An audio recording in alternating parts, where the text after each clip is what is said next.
Welcome, my friends, to this monthly edition of Connections with Msgr Peter Vakari. I serve as president of the Catholic Near East Welfare Association and Pontifical Mission. So glad that you can join us again on the second Wednesday of October. As always, we begin not by listening to my words, but to the Word of God. And so I ask you to just listen to these verses from the 25th chapter of the Gospel of St. Matthew, verses that you are quite familiar with, but verses that invite you to join the journey of CNEWA. When the Son of Man comes in his glory, and all the angels with him, he will sit upon his glorious throne, and all the nations will be assembled before him. And he will separate them from one another, as a shepherd separates the sheep from the goats. He will place the sheep on his right and the goats on his left. Then the king will say to those on his right, "Come, you who are blessed by my Father, inherit the kingdom prepared for you from the foundation of the world. For I was hungry, and you gave me food. I was thirsty, and you gave me drink. A stranger, and you welcomed me. Naked, and you clothed me. Ill, and you cared for me. In prison, and you visited me."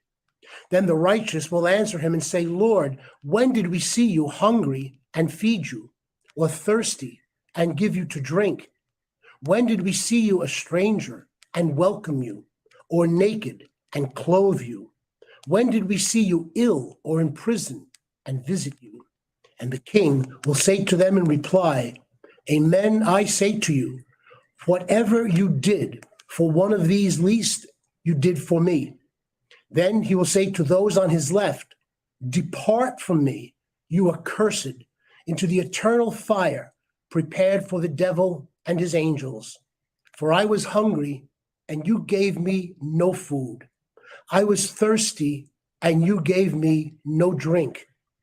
A stranger, and you gave me no welcome. Naked, and you gave me no clothing. And in prison, and you did not care for me." Then they will answer and say, "Lord, when did we see you hungry or thirsty or a stranger or naked or ill or in prison and not minister to your needs?" He will answer them, "Amen, I say to you, what you did not do for these least ones, you did not do for me. And these will go off to eternal punishment, but the righteous to eternal life."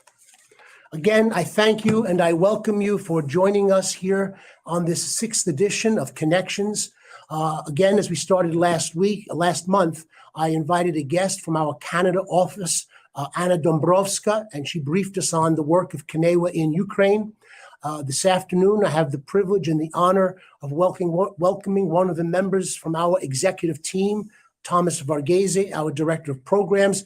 In a few minutes, he is going to join us, and I'm very grateful to Thomas for the work that he does. I chose the text that you just heard from Matthew 25 this afternoon to begin the program because this is all about a journey with CNEWA. You're coming here and you're taking the time to be with us this afternoon, I hope, is only the first step in a longer journey whereby you can unite yourself to the mission of CNEWA, a mission of prayer, a mission of being informed and the dissemination of correct information, and yes, a mission of generosity, a mission of giving according to our means. Since our last meeting, I've had the opportunity to travel to some places, and I'd like to share several of those moments with you. Last month, for example, I traveled with Thomas, our Director of Programs, and Michael LaCivita, our Director of Communication, to two countries, where CNEWA works in partnership with local Caritas chapters. We went to Armenia. Armenia is the oldest Christian state, having been formed in Christianity going back to the year 301. But we went to Armenia, and we also went to Georgia.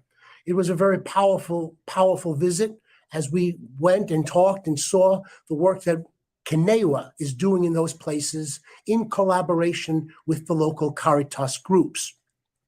In addition to that, and shortly after I returned from that particular visit, I went to New Haven, Connecticut, to the headquarters of the Knights of Columbus, and had the privilege of what has become now an annual visit with the Supreme Knight, Patrick Kelly. With Patrick, we explored the different levels of collaboration that the Knights of Columbus and CNEWA have already embarked on. One of the most dramatic, as you know, was really experienced with Cardinal Dolan in our trip to the places, the countries that were experiencing and receiving Ukrainian refugees, Poland and Slovakia, or our trip into Ukraine to visit the Ukrainian IDPs. But there in those places, one saw the work being done together between CNEWA and the Knights of Columbus. And I was able to explore that and perhaps some new paths of collaboration with the Supreme Knight, Patrick Kelly. Last week, for a few days, I traveled with our Director of Human Resources, Jose Intriago, to our office in Ottawa. And as you see the image there, part of that trip included a day of prayer at the Madonna House Apostolate. It was a very fruitful day for us to be together in prayer. Again, I repeat, it's prayer, it's being informed, and it's being generous that we try to use to push, to generate the mission of CNEWA, and that's important. We have some upcoming fundraisers, and I would like to draw your attention to those fundraisers. Some of those fundraisers will start tomorrow night, where we'll be going and having an art exhibit in the home of a CEO of an art gallery in Westchester County. I'm very, very, very grateful to all of those who have been involved in the organization of tomorrow night's event. We'll have another fundraiser on the 1st of November in the Sheen Center in Lower Manhattan. And on December 13th, we will have our inaugural CNEWA annual dinner. And I ask you please just to go to our website and you'll be able to see the information about these events. One particular concern that I have and that I share with you, and you'll see it in our literature, you'll certainly see it in our CNEWA's World that comes out every Friday. And that has been work that CNEWA has been involved in for a very long time. And that is CNEWA's work to protect and come to the assistance of human persons who are involved in trafficking, people who are victims of trafficking. Yes, CNEWA in the different locations where we are, whether that was what we saw in the visit to the Caritas chapter in Georgia, or what we have seen in our Mideastern offices. We are now involved in each day this week with our annual global meetings. We heard this morning from the great work being done by our Beirut office. And again, in all of these places, CNEWA is involved in giving protection and support and assistance to those who are victims of human trafficking. Another one of those areas that we are very supportive of in terms of these victims is in Ethiopia. In Ethiopia, which sees the northern region torn by violence, it often results in women and girls from the Tigray region, the Afar region, the Amhar region, going into other areas where they then become victims of sexual exploitation and sometimes sexual slavery. In the southern parts of Ethiopia, we are also involved with regard to assistance to the famine that is being experienced by so many. But next month, you'll hear and meet the director of our program, who is in Addis from Ethiopia, and we'll be able to talk a little bit more about that. I ask you then to please just pray with us, come along this journey to meet this gospel mandate that comes from Jesus, to feed the hungry, to clothe those who are naked, to visit the imprisoned, to help those who have no one to help them. So at this time, I would like to just turn to my guest, a very special guest, someone who has been working now with CNEWA for 26 years, Thomas Varghese. Thomas is the director of our programs, and Thomas now is going to share with you some of the many projects that he has been involved in with CNEWA over these years. Thomas, thank you for joining me at this meeting, and I'd ask you now to share with our guests, our friends, the great work that you've been doing. Thank you, Thomas. Thank you, Msgr, for this time that you offered to me to address the agency with the people who are online with us. CNEWA has its operation in 15 countries around the world through its offices in Northeast Africa, India, Eastern Europe, Middle East, Canada, and New York. CNEWA's work range from providing support to a child with food, education, clothing, and a safe place to live, and also young men who has a vocation or desire to become a priest, and likewise a young girl who desired to serve God, God's people, becoming a nun. CNEWA supports soup kitchens, providing vocational training, support parochial schools in villages. We also provide emergency support to refugees in flight from their homeland, and IDPs, provide food, water, shelter, a place to stay, clothing, winter kits, blankets, space heaters, hygiene kits, medical supplies. During COVID pandemic, I recollect CNEWA's assisted programs that sustained hundreds of families with food and food packages, PPEs, hygiene kits. Emergencies due to famine and other disasters, natural disasters, also are in our ways, and we do take care of that also. CNEWA supports psychosocial and trauma recovery programs for refugees and IDPs. CNEWA provides protection to single mothers with children escape from human trafficking, as Monsignor just alluded to. Children are picked up from streets by officials and brought to these safe homes and are cared for. At times, there are young girls that have become pregnant and thrown out on the streets, who are brought to such homes for mother and child and supported by CNEWA. CNEWA provides assistance to families and individuals affected by HIV/AIDS, provide food, and also give vocational training to people so that they can self-sustain themselves. We have programs for our nutritious biscuits, especially in Ethiopia, to school-going children, which may be the only meal for the day the child receives. The child travels 3-4 hours by foot, reaches the school, and the biscuit is. And during my visit, I remember a child just fainted as soon as the child reached the school, and the biscuit was given. And then this is a specially made biscuit which is shipped out of Addis Ababa to these remote parts of Ethiopia.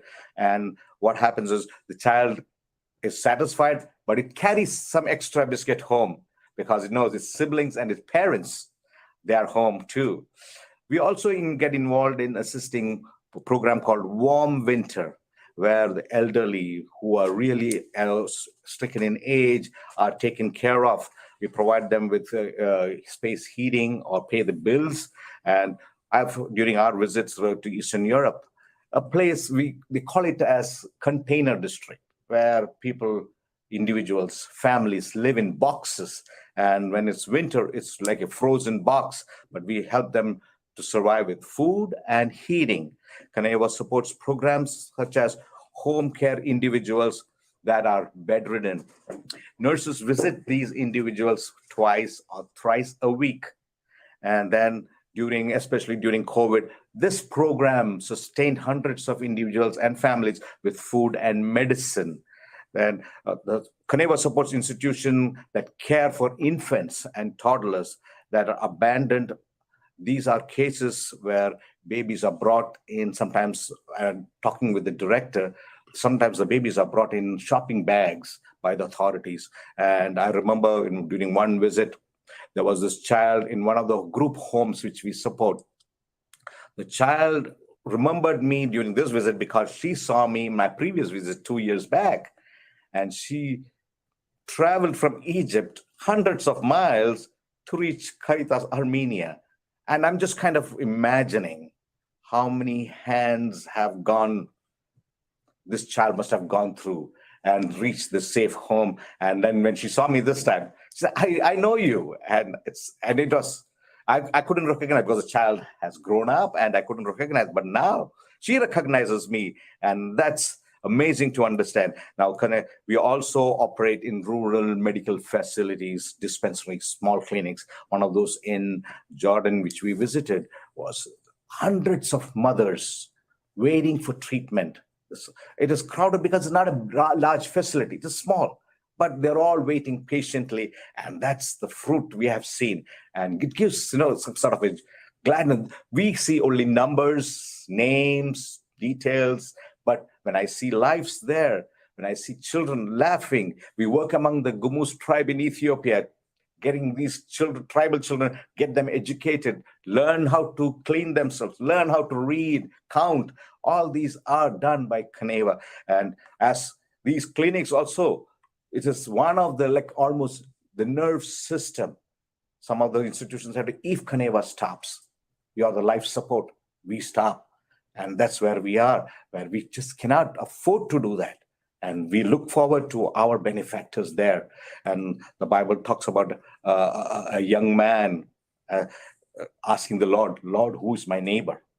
And also we ought to love the Lord. The commandment is that we ought to love the Lord, our God, and ourselves, our neighbors, like ourselves.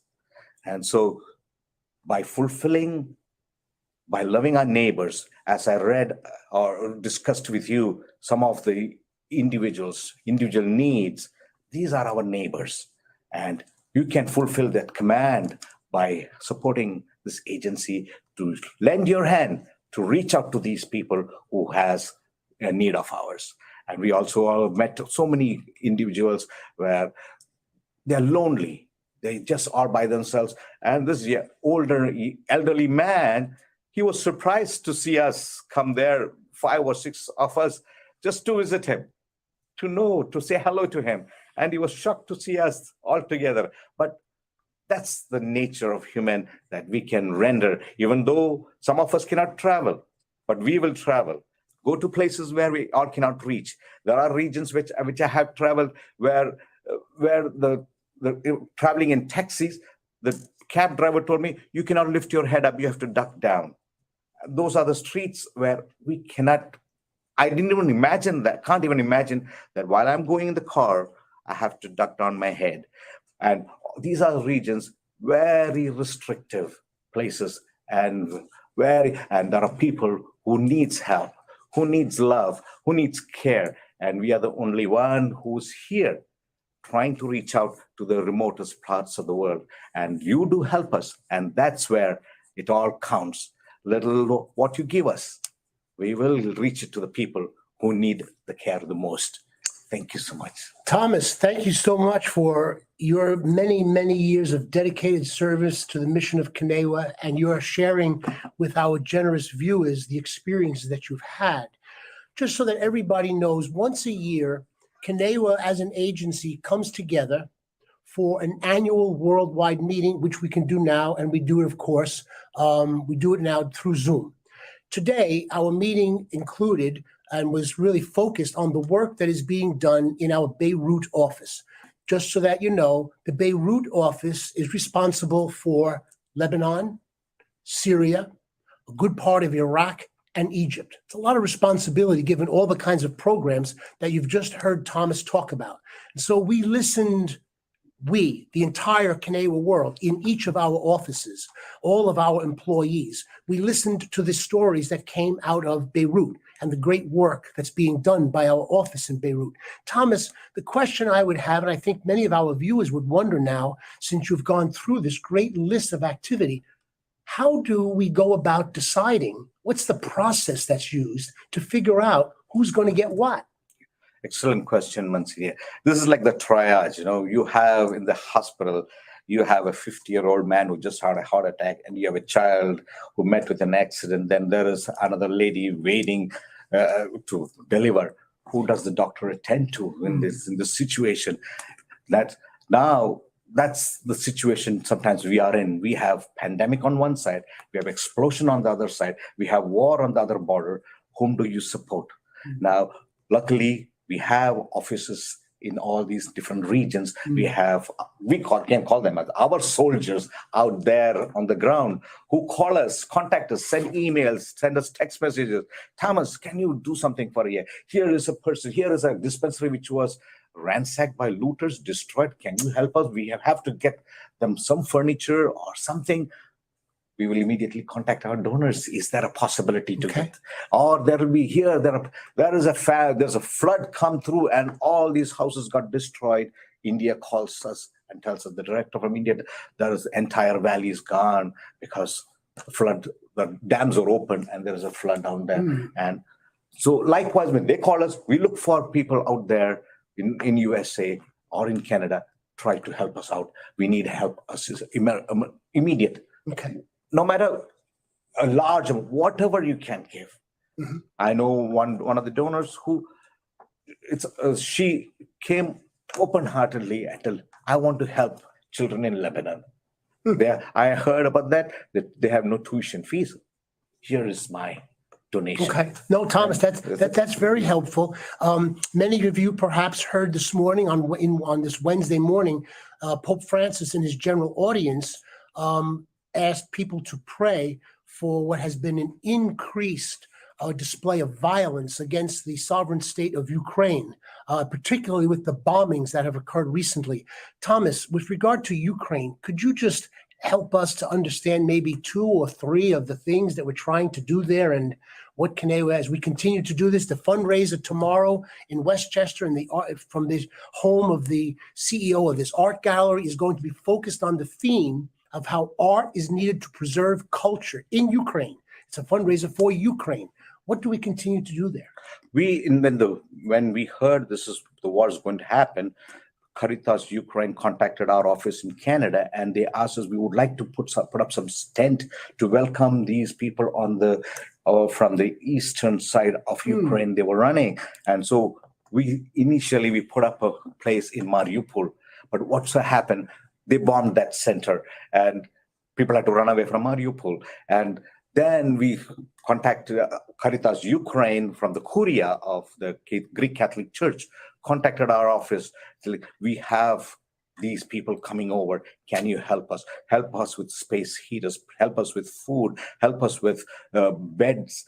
Now, we also managed to vacate some of the seminarians we were supporting and made the seminary space available to all these IDPs, internally displaced people, and we put them there. And I remember talking to one of the rector of a seminary in the western part of Ukraine, saying there are dead bodies coming over and we don't have enough priests to, and those are but we are trying our best. Thomas, are we also helping like wounded Ukrainian soldiers? That's right. Yeah. We are providing them, especially soldiers and priests and their families who's out there. The bishops have asked, the cardinal have asked, you will not leave your position, because the Ukrainian soldiers are fighting there, and we would like to have somebody backing them up spiritually and morally. And we have priests out there with their families. Now we have come to a situation where these helpers need help. Caretakers need help. So we are working very closely with the Caritas Ukraine through our Canadian staff, who is in direct touch with them, and to reach what is best we can do. Thank you. Thank you. We also support even Hospital Sheptitsky Institute with medical equipment and medicine. Yes. I see we have a question from our viewers. Yes. We have a question actually from Anna Dombrovska. Great presentation. Thank you. Question to Thomas. Which field trip encounter was the most memorable for you? The most recent one is to Armenia and Georgia, but definitely to the Holy Land.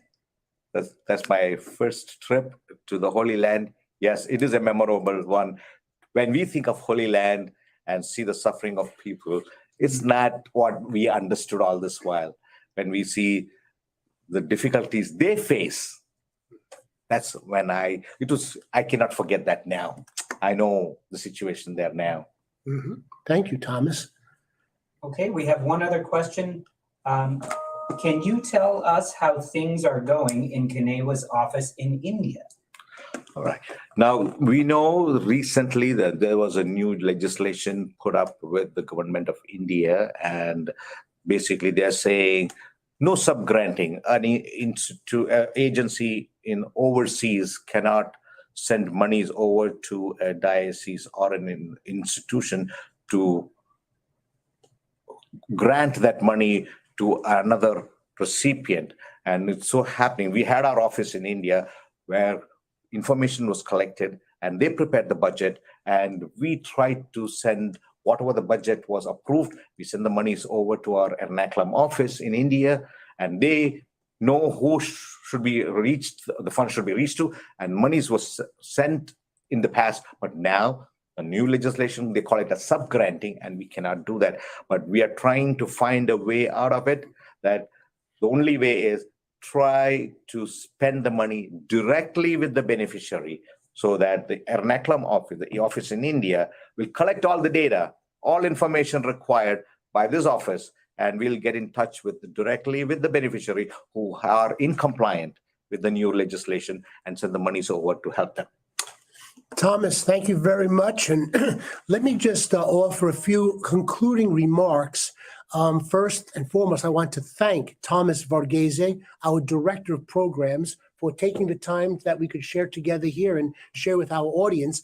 Let me also add, it was Thomas Varghese who was the founder of our office in Ernakulam. So CNEWA, yes, CNEWA has a commitment to India, and the historical root of that commitment can be traced back to the great work that was done by Thomas Varghese when he went there and founded the office. So Thomas knows a lot about all of our programs, but specifically with regard to Ernakulam, Thomas was the one who founded the office, and we all acknowledge that and want to thank him for that.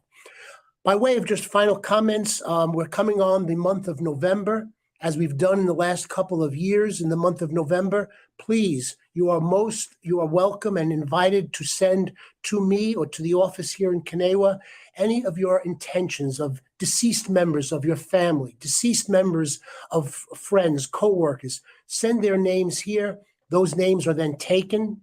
They are put on the altar in the chapel of the CNEWA residence. And when I offer Mass in that chapel throughout the month of November, all of those Mass intentions are remembered. So please feel free to send as many offerings as you want. I think last year we filled up 3 notebooks in terms of the volume of the intentions that we received. Please feel free to send it. Our first focus, as I've mentioned repeatedly throughout of these conversations, has been prayer and the importance of prayer.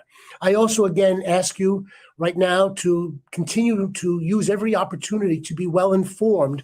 Here I'm holding the most recent issue of the One magazine, our award-winning magazine, One. And I thank Michael Lasavita for the leadership that he has given to the entire team. Michael, along with our Director of Creative Services, Tim McCarthy, and with Noel Saligsi, and with all the regional offices. Remember, what Michael does is to coordinate with all of our regional offices how their photographers and their writers and their people can contribute to make this the award-winning magazine that it is. If I may, in terms of another comment with regard to your support, yes, prayer, yes, be informed. And finally, you can also help us along this journey by letting us know if you are in locations where you would like to see CNEWA representatives, whether myself or Thomas or someone from the executive team, come to your area, and there in that particular place, with permission of the local church, to have a conference, to hold a seminar, perhaps some form of adult education, to be involved as I will be involved by the end of this month in going to high school in the South, where we'll be trying to invite for high school students to think of their solidarity with bringing food to the hungry, bringing drink to the thirsty, visiting those who are imprisoned, giving clothing to those who are naked. Yes, high school students are very much motivated by the ideal to transform the world. And so if you are in places where you can help us to organize fundraisers, please write to me. We'll be there. My final note is just to give thanks to all who are involved in these monthly productions. I want to thank Tim McCarthy, our Director of Creative Services. I want to thank Noel Saligsi, our Director of Development, for the presence, for the work that they have been doing with their teams. Of course, right here in the studio, I give thanks to Nelson Salcedo, part of our IT team, and to Nick Lopez, who is the one who sits behind all the cameras and gives all the direction. As I say, for our next appearance, the next Connections, which will come on the 9th of November, second Wednesday of November, I'll be looking forward to welcoming from Addis Ababa, the director of our regional office there. And I think you'll find a lot to learn from Argal Fanto, who will be sharing with you the experience of CNEWA in Ethiopia. For today, I thank all of you. Please continue to pray with us, journey with us through your offering, through your self-giving according to your means. And again, Thomas, thank you so much for your appearance here this afternoon. Thank you all. Thank you.